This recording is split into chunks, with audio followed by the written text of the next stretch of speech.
আসসালামু আলাইকুম। কিছু কথা মনের ভিতরে ঘুরপাক খাচ্ছে, সেই কথাগুলি আজকে আপনাদের সামনে বলব। সেটা হচ্ছে ছাত্ররা যে আন্দোলন করেছে, তাদের আন্দোলন একটা যৌক্তিক আন্দোলন। তারা সেই আন্দোলন করে সফল হয়েছে, আমরা খুশি হয়েছি। কিন্তু এই আন্দোলনের পর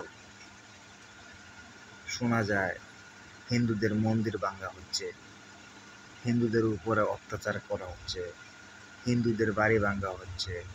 কেন ভাই? কেন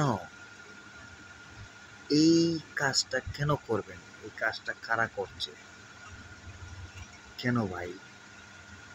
এই বাংলাদেশ, স্বাধীন বাংলাদেশ, এখানে মুসলমান, হিন্দু, খ্রিস্টান, বৌদ্ধ সবাই মিলেমিশে একাকার হয়ে আমরা বসবাস করি, তাই না?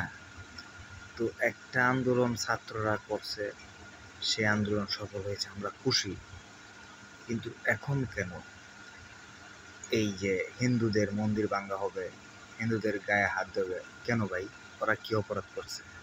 ওরা তো কোনো অপরাধ করে নাই। আর এটা তো কোনো দলের আন্দোলন ছিল না, এটা ছাত্রদের একটা যৌক্তিক আন্দোলন, সেটা সফল হয়েছে, আমরা দেশবাসী সবাই খুশি, তাই না?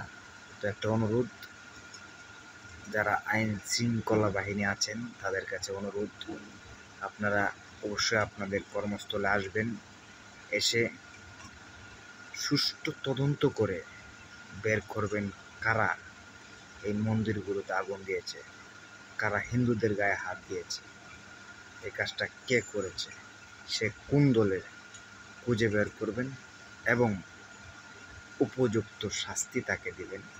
এটা আমার না, আমাদের দেশবাসীর সকলের চাওয়া।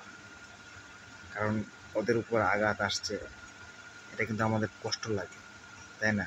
আবার একটা জিনিস দেখে কিন্তু অনেক খুশি হয়েছি, আমাদের মুসলমান ভাইয়েরা, মাদ্রাসার ছাত্ররা ঘুরে ঘুরে মন্দির পাহারা দিচ্ছে। এটা একটা খুশির ব্যাপার, আনন্দের ব্যাপার। ওদেরকে সেলুট জানাই।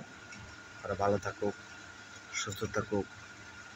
বাংলাদেশ স্বাধীন দেশ, এখানে সবার থাকার অধিকার আছে, সবাই মিলেমিশে আমরা একসাথে থাকবো, এটাই কাম্য। সবাই ভালো থাকবেন। আসসালামু আলাইকুম।